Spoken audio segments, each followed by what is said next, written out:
আমাদের কেবলা বাইতুল্লাহ, কেবলা কাবা শরীফ, আমরা সবাই কাবা শরীফ বলি। সম্মানিত ভাইয়েরা আমার, এবার আসেন, এটা হইল কবে, বানাইল কে? এটা এমন না হযরত মুহাম্মদ সাল্লাল্লাহু আলাইহি ওয়াসাল্লাম, আবু বকর, ওমর, উসমান এসে কেবলা বানাইছে। এটা কি তাই? কোরআন কি বলে, হাদিস কি বলে, এটা শুনেন। এটা ব্যাকগ্রাউন্ড, ঐতিহাসিক প্রেক্ষাপট, এটার প্রত্নতাত্ত্বিক, নৃতাত্ত্বিক, ভৌগোলিক এনভায়রনমেন্ট, পরিবেশগত অবস্থা, কবে হলো, কে বানাইলো, এটা আমরা ইতিহাসটা একটু জেনে নেই। সুবহানাল্লাহ। ইসলাম যে কত বিজ্ঞান ভিত্তিক ধর্ম, তার ঠকানোর মতো কোনো জায়গাই নাই। কারণ ইসলাম আজগুবি গুজগুবি গল্প, কিস্সা, কাহিনী দিয়া, পৌরাণিক মত দিয়া ইসলাম চলে না। ইসলাম চলে আল্লাহর মতাদর্শে। সুবহানাল্লাহ। এর প্রত্যেকটা বিষয়ের ব্যাকগ্রাউন্ড আছে, ইতিহাস আছে। আমরা এবার একটু পর্যালোচনা করি। যতগুলি ধর্ম তারা পৌরাণিক, নিজেরা বানিয়ে, এর শুরুও নাই শেষও নাই। এর শুরু কোথায়, শেষ কোথায়, কে বানালো, কে, সব কিস্সা কাহিনী দ্বারা, আজগুবি গুজগুবি, অযৌক্তিক, অবৈজ্ঞানিক, এবং এটা বিবেকে এটা গ্রহণ করে না। বাইতুল্লাহর ব্যাপার আমরা দেখি, জ্ঞান বিজ্ঞান দিকে আলোচনা করি। আল্লাহ বলছেন, জাআলাল্লাহুল কাবাতাল বাইতাল হারামা কিয়ামান লিন্নাস। আল্লাহ বলছেন, পবিত্র কাবা গৃহ আল্লাহ নিজে মানবের কল্যাণের জন্য, হিদায়াতের জন্য নির্ধারণ করেছেন। সুবহানাল্লাহ। তাহলে কাবা বাইতুল্লাহ বানাইছে কে? আল্লাহ নিজে, তিনি নির্ধারণ করেছেন। সুবহানাল্লাহ বলেন। তাবানি হাদিস, হযরত আদম আলাইহিস সালামকে আল্লাহ যখন নাকি জান্নাত থেকে আউট করে দিলেন, তো তখন আল্লাহ তাআলা বললেন, তুমি যে নিচে দুনিয়ার জমিনে যাচ্ছ, আমি তোমাকে পাঠিয়েছি, তোমার সাথে আমি একটা জায়গাও দিচ্ছি, একটা ঘর দিচ্ছি। এই ঘরটাও তোমার সাথে আমি নামিয়ে দিচ্ছি, যে ঘরটার নাম বাইতুল্লাহ। সুবহানাল্লাহ। এই ঘরটা ঠিক আল্লাহর আরশের নিচে। আল্লাহু আকবার। বাইতুল্লাহ, আল্লাহর ঘরটি ঠিক আল্লাহ তাআলার যে আরশ, বিশ্ব পরিমণ্ডল চালানোর যে আল্লাহর যে সেন্ট্রালাইজ প্লেস, আল্লাহর বিশ্বজগৎ পরিচালনা, আল্লাহর যে মানে রাজধানী, এটা হলো আল্লাহর আরশে আজিম। গোটা বিশ্বজগৎ আল্লাহর আরশের নিচে। তো সম্মানিত ভাইয়ের আমার, ঠিক আরশের নিচে হলো আল্লাহর ঘর বাইতুল্লাহ। এটা নিয়ে আমরা কিছু নৃবিজ্ঞান বা প্রত্নতাত্ত্বিক দৃষ্টিকোণ থেকে আমরা আলোচনা করবো ইনশাল্লাহ। তো আল্লাহ তাআলা বললেন আদমকে, ইউতাফু হাওলাহু কামা ইউতাফু হাওলা আরশি, যেই ব্যক্তি বা যারা আমার এই কাবা শরীফ তাওয়াফ করবে, তারা আমার আরশে আজিম তাওয়াফ করার সওয়াব লাভ করবে। আবার বলছি, আল্লাহ তাআলা আদমকে বললেন, হে আদম, যারা এই কাবা শরীফ, আল্লাহর ঘর বাইতুল্লাহ, যেটা মূল কাবা হলো কালো ঘরটা, এই বাইতুল্লাহকে যারা তাওয়াফ করবে, তারা যেন আল্লাহর আরশে আজিম তাওয়াফ করার সওয়াব লাভ করবে। ওয়ায়ুসাল্লি ইনদাহু কামা ইউসাল্লি ইনদা আরশি, যারা এখানে এই কাবা শরীফকে কেন্দ্র করে, কাবাতুশ শরীফত, আল্লাহু আকবার, যারা বাইতুল্লাহ আল্লাহর ঘরে প্রবেশ করে আল্লাহর ঘরে নামাজ পড়বে, তারা যেন আল্লাহর আরশে আজিমে নামাজ পড়ার সওয়াব লাভ করবে। সম্মানিত ভাইরা আমার, তো এই ঘরের ইতিহাসটা কি? হাদিসের মধ্যে আসছে, নূহ আলাইহিস সালামের প্লাবনের সময় এই ঘরটা প্লাবনে এটা হারিয়ে যায়, এটা উঠিয়ে নেওয়া হয়। তো বিভিন্ন নবী রাসূলরা হজ করতেন, তাওয়াফ করতেন আইডিয়া করে। ইব্রাহিম আলাইহিস সালাম যখন আসলেন আল্লাহর নির্দেশে, এই যে কাবাটা প্রায় বিলুপ্ত হয়ে গিয়েছিল, কারণ আপনারা শুনবেন প্রত্নতাত্ত্বিক নিদর্শন আবিষ্কার করার জন্য, যেমন ময়নামতি বা বিভিন্ন জায়গায় ও প্রত্নতাত্ত্বিক, এগুলো অনেক সময় দেখা যায় মাটি বাই কিছু করতে গেলে সেখানে প্রত্নতাত্ত্বিক অনেক পুরাতন 4000-5000 বছর আগে পিরামিড বা এরকম পাওয়া যায়। ইব্রাহিম আলাইহিস সালামকে আল্লাহর অর্ডারে জিবরাইল আলাইহিস সালাম দেখে দিলেন, আপনি এই জায়গায় এটা একটু খুদাই করেন। দেখা গেল আল্লাহর ঘর, সেই পুরাতন নিদর্শন ভেসে উঠলো আল্লাহর নির্দেশে। যেই ডকুমেন্ট মানে যেভাবে বললেন, এই হেরেমটাকে সংস্কারের জন্য ইব্রাহিম আলাইহিস সালাম আল্লাহর নির্দেশে তিনি সংস্কারের কাজ করলেন। তার সাথে তার সহযোগী হিসাবে মানে যুগালী হিসাবে তার সন্তান ইসমাইল আলাইহিস সালামকে নিলেন। তো ইব্রাহিম ঘরের নাম হলো বাইতুল্লাহ, ঘরের মিস্ত্রির নাম হলো, রাজমিস্ত্রির নাম হলো ইব্রাহিম খলিলুল্লাহ, আর ঘরের যিনি যুগালী তার নাম হলো ইসমাইল জবিহুল্লাহ। সুবহানাল্লাহ, কিরকম অবস্থাটা! এই ঘরটি যখন শুরু করলেন আল্লাহ এত পছন্দ করলেন, আল্লাহ সূরা বাকারাতে বলছেন 127 নম্বর আয়াতে, وَإِذْ يَرْفَعُ إِبْرَاهِيمُ الْقَوَاعِدَ مِنَ الْبَيْتِ وَإِسْمَاعِيلُ رَبَّنَا تَقَبَّلْ مِنَّا إِنَّكَ أَنْتَ السَّمِيعُ الْعَلِيمُ।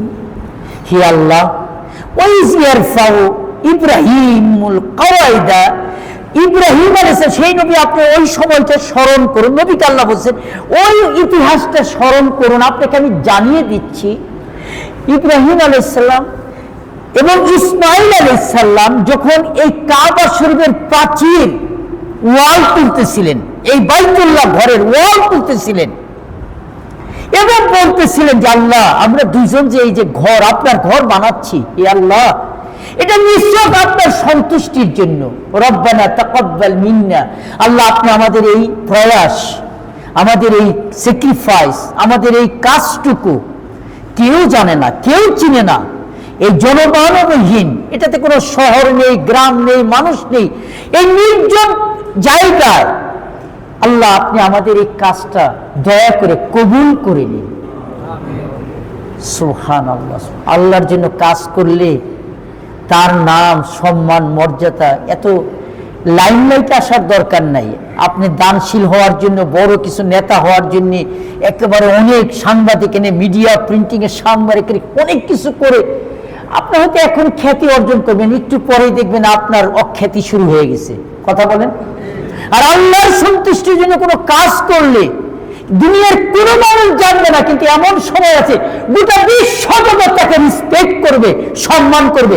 শাহজালালের থেকে সম্মানিত আমাদের দেশে কোনো আমির, ফকির, রাজা, বাদশাহ নাই। কথা বলেন। রিক্সাওয়ালা, দিন মজুর, আমির, ফকির, প্রত্যেক ব্যক্তি শাহজালালের নাম শুনলে বলবে ও বাবা, অনারেবল পার্সন। কি কথা ঠিক কিনা? সম্মানিত ইব্রাহিম আলাইহিস সালাম যে দোয়া করলেন, আল্লাহ আপনি আমাদের এই কাজটি কবুল করে নিন, কি আল্লাহ কবুল করছে না করে নাই? কথা বলেন। এরপরে এই যে বললাম যে এইবার আসেন, আল্লাহ তাআলা বাইতুল্লাহ এই জায়গায় সেটিং করলেন কেন? এটা একটা ভৌগোলিক এনভায়রনমেন্টগত অবস্থা, পরিবেশগত কিছু বিশ্ব, আমাদের পৃথিবী হোলি ইনভার্স নিয়ে একটু কথা বলি। আচ্ছা, সাপোজ মনে করেন কাবা শরীফ, বাংলাদেশে তো মানুষ কম না, সাপোজ মাইন্ড করেন না, বাংলাদেশে তো মাশাআল্লাহ অনেক মুসলমান, নামাজি, দাড়ি, টুপি আলা, যদি বাইতুল্লাহটা এই জায়গায় বানাইতো, আমার কথা কি বুঝা? সাপোজ মনে করেন বাংলাদেশে বানাইলে, এখন হজের সময় মনে করেন 40 লক্ষ লোক তাঁবু টাঙ্গাইছে, ঝড় তুফান শুরু হয়ে গেল, সব শেষ, হাজি যাবে কই? কারণ তাঁবু ছাড়া তো আরাফার ময়দানে থাকতে পারে। মনে করেন বাংলাদেশে একটা আরাফার ময়দান আছে, ঝড় তুফান একটা কাল বৈশাখী 150 কিলোমিটার এসে তাঁবুর যা আছে মিনা মুজদালিফা সব উড়াই নিয়ে গেল। সরকার বলে আমি কি করব, সব শেষ, জনগণ যাবে কই? নারী পুরুষ যাবে কই? আমার কথা বলেন, কথা ঠিক কিনা? এটা যদি অস্ট্রেলিয়াতে বানাইতো, সিডনিতে, জাপানে অথবা কানাডাতে যদি বাইতুল্লাহ বানাইতো, তাহলে কি পরিবেশটা, অবস্থাটা কি হইতো? সিডনির মানুষ হজ করে খুব আরাম পাইতো, কিন্তু আমেরিকার, কানাডার মানুষ যাতায়াত করতেই তো 10 লাখ টাকা খরচ, হজ করবে কেমনি? আমার কথা কি বুঝে আসছে?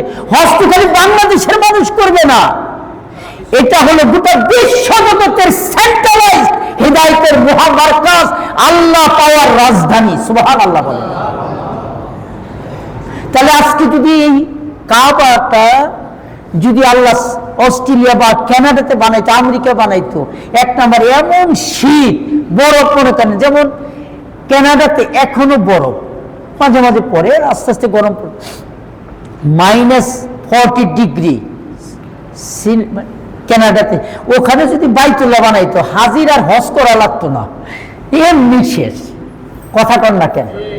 তাহলে পরিবেশগত ব্যাপারে আল্লাহ তাআলা, ওই যে যেটা বলছি, আল্লাহ বিশ্বজগতের সেন্টার, মানে আল্লাহর রাজধানী হলো আরশ, ঠিক আরশের নিচে আল্লাহ বাইতুল্লাহ বানাইছে, যেটা ঠিক গোটা বিশ্বজগতের ঠিক মাঝখানে। চিৎকার মেরে কোন সুবহানাল্লাহ। জাপানের ইয়ামাহা বা হুক্কাইডোর দিক থেকে বলেন, অথবা সিডনি বলেন, মেলবোর্ন বলেন, অথবা কানাডা বলেন, আমেরিকা বলেন, অথবা মনে করেন ফিনল্যান্ড, নরওয়ে, যেখান থেকে বলেন, গোটা বিশ্ব জগতের ঠিক মাঝখানে। আল্লাহু আকবার। কারণ আল্লাহ তো জানেন যে ভৌগোলিক অবস্থা আমার কাবা হবে গোটা বিশ্ব জগতের হেদায়েতের মারকাজ। এটা আমাকে সেন্ট্রাল পজিশনেই বানাইতে হবে। আল্লাহ কি ঠিক করছে না ঠিক করছে? সুবহানাল্লাহ। এটি ভাবিও নাই, খালি হজই করলাম, ভাবিও নাই যে আল্লাহ কেন বাইতুল্লাহ এই জায়গা বানাইলো। সম্মানিত ভাইয়েরা আমার, শুধু তাই নয়, ইব্রাহিম আলাইহিস সালাম যখন বানাইলেন, তিনি তো দেখলেন যে এই জায়গার মধ্যে কোনো মানুষ নাই, খাওয়া দাওয়া নাই, পানি নাই, কিচ্ছু নাই। কি বললেন? وَإِذْ قَالَ إِبْرَاهِيمُ رَبِّ اجْعَلْ هَذَا بَلَدًا آمِنًا وَارْزُقْ أَهْلَهُ مِنَ الثَّمَرَاتِ مَنْ آمَنَ مِنْهُمْ بِاللَّهِ وَالْيَوْمِ الْآخِرِ قَالَ وَمَنْ كَفَرَ فَأُمَتِّعُهُ قَلِيلًا ثُمَّ أَضْطَرُّهُ إِلَى عَذَابِ النَّارِ وَبِئْسَ الْمَصِيرُ। ইব্রাহিম আলাইহিস সালাম বললেন, হে আল্লাহ, হে আমার প্রভু, এই যে জায়গাটা আমি আল্লাহ আপনার ঘর বানাইলাম আপনার নির্দেশে, হে আল্লাহ, আপনি দয়া করে এটাকে নিরাপদ নগরী তৈরি করে দেন। সুবহানাল্লাহ।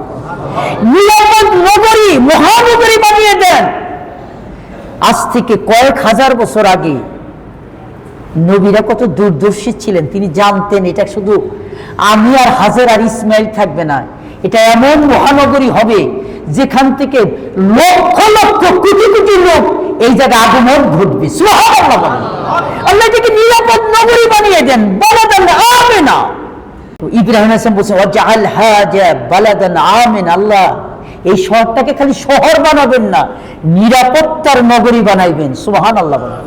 আই ক্যান চ্যালেঞ্জ একজন উরুষি মানে 16 বছরের একটি মেয়েও যদি রাত 3টায় আল্লাহর ঘর বাইতুল্লাহ না, তার আশেপাশে আজিজিয়া সহ, আল্লাহ তো আমাকে অনেকবার নিয়েছে, মোটামুটি আল্লাহ আমাকে সব জায়গায় মোটামুটি ঘোরাফেরা করেছে। একজন মেয়ে লোক, একজন দুইজন না, লক্ষ লক্ষ লোক মেয়ে লোক যদি রাস্তাঘাটে রাত 3টা 4টা 5টা 6টা একাও হাঁটে, তার দিকে কেউ তাকাবেও না, তাকে কেউ কটূক্তিও করবে না, মনে হবে জান্নাতের একটা পরিবেশ। কথা ঠিক কিনা? নেই চুরির কোনো যন্ত্রণা। স্বর্ণের দোকানগুলি নামাজের টাইম হয়েছে, আস্তে করে খালি একটা চাদর ডেকে দিয়ে হালকা করে বাস, দেখা গেল সব। জিজ্ঞেস করলাম, এই যে ভ্যানিটি ব্যাগগুলি ঝুলতেছে, আমার অনেক বাঙালি অনেক কর্মচারী মালিকও আছে, স্যার এই এক একটা ভ্যানিটি ব্যাগ ফ্রান্সে 10,000 টাকা দাম, 20,000 30,000 টাকা দাম, কেউ ধরেও না। বালাদান আমিনা, নিরাপদ, জানে মালে ইজ্জত সম্মানে নিরাপদ, পৃথিবীর সবচেয়ে খুন খারাপি মুক্ত, সবচেয়ে নারী নির্যাতন মুক্ত, সবচেয়ে চৌর্যবৃত্তি মুক্ত, সবচেয়ে মানুষের জীবনের নিরাপত্তার শহরের নাম হলো মক্কা আর মদিনা। কথা ঠিক কিনা? তাহলে আল্লাহর কথা সব, আমরা শুধু গল্প বলি না, আমাদের সব কথাগুলি সায়েন্টিফিক, যৌক্তিক, বিজ্ঞান ভিত্তিক। ইব্রাহিম আলাইহিস সালাম দোয়া করলেন, ওয়ারযুক আহলাহু মিনাত সামারাত, আল্লাহ যারা ঈমান আনবে, আল্লাহ যারা ঈমান নিয়ে এখানে হজ করবে আসবে, তাদেরকে আপনি ফল ফলাদি শাক সবজি খাবার দাবারে পর্যাপ্ত পরিমাণ তাদেরকে ব্যবস্থা করে দিবেন। আচ্ছা বলেন, আপনি ঢাকা, ওখানে ঢাকা হোটেল আছে, এইটাকে একটু করে রেখেন, ওখানে ঢাকা হোটেল আছে, আপনার যা দরকার বাঙালি খাবার, সুজাতক আমাদের বাঙালি খাবার, মক্কাতে গেলে সব বাঙালি খাবার পাবেন। একবারে মনে হবে পুঁই শাক, পালং শাক, চিংড়ি মাছ, ইলিশ মাছ, তবে এত দাম দেখতে শাকসবজির বেশি, যা যা দরকার সবই মক্কাতে পাবেন। পৃথিবীর যত খাবার দাবার আছে, আল্লাহর নবী ইব্রাহিম যে বলছেন আল্লাহ শাক সবজি ফল ফলাদি খাবার দাবার এটাকে পরিপূর্ণ করে দিবেন। কি আল্লাহ দিচ্ছে না দেয় নাই? সম্মানিত ভাইয়ের আমার, এখানে একটি বর্তমান যুগের সাথে কথাটি না বললেই হয় না। আল্লাহ বলছেন কলামান কাফারা ফামাতিহু কালিলান, তবে যারা নাকি নাফরমানি করবে, কথাটি আল্লাহর কোরআন বলতেছেন, যারা কুফরি করবে নাফরমানি করবে তাদেরকে দুনিয়ার কিছু কালিলান উমাত্তিহু কালিলান, তাদেরকে দুনিয়ার কিছু প্রাচুর্যতা ভোগ বিলাসেতে রাখবো, তবে কঠিন শাস্তি দিব, জাহান্নামে করব। এইরকম একটি নির্জন পরিবেশে আল্লাহ ইব্রাহিমকে অর্ডার করলেন, ও আযান, আজান দাও, আহ্বান করো। এই আযান মানে আজান মানি না, আহ্বান করো।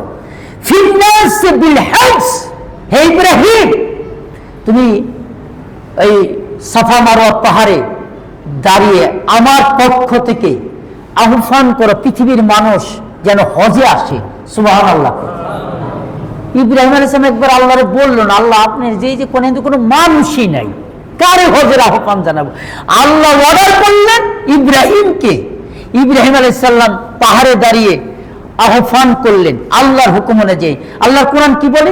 ওয়াজ্জিন ফিন্নাস বিল হজ্জ, ইব্রাহিম তুমি আযান দাও, আহ্বান করো হজের জন্য। ইয়াতুকা রিজালান ওয়া আলা কুল্লি দামিরি ইয়াতিনা মিন কুল্লি ফাজ্জিন আমিক। সুবহানাল্লাহ। আল্লাহ বলছেন হে ইব্রাহিম তুমি আহ্বান করো। আহ্বানের পরে কি হবে? আল্লাহ কোরআনে সেই ৬,০০০ বছর আগের ঘটনা আল্লাহ কোরআনে ১৪৫০ বছর আগে ওহী নাজিল করে বললেন, সর্বপ্রকার এই তারা তোমার নিকট আসবে, এই বাইতুল্লাহতে আসবে হজ করতে, জিয়ারত করতে, তাওয়াফ করতে। এখানে আসবে পায়ে হেঁটে, এক আসবে তারা সর্বপ্রকার ক্ষীণকায় উষ্টের পিঠে, তারা আসবে দূর দূরান্ত থেকে। আধুনিক ভাষা যদি অর্থ করি, স্টিমারে আসবে, প্লেনে আসবে, ট্রেনে আসবে, গাড়িতে আসবে, সকল জায়গার লোক, ২০০টি রাষ্ট্র থেকে ৪০ লক্ষ লোক বিভিন্ন জনপদ থেকে এখানে আসবে। আমি আল্লাহ ঘোষণা দিয়ে দিলাম। সুবহানাল্লাহ বলেন না?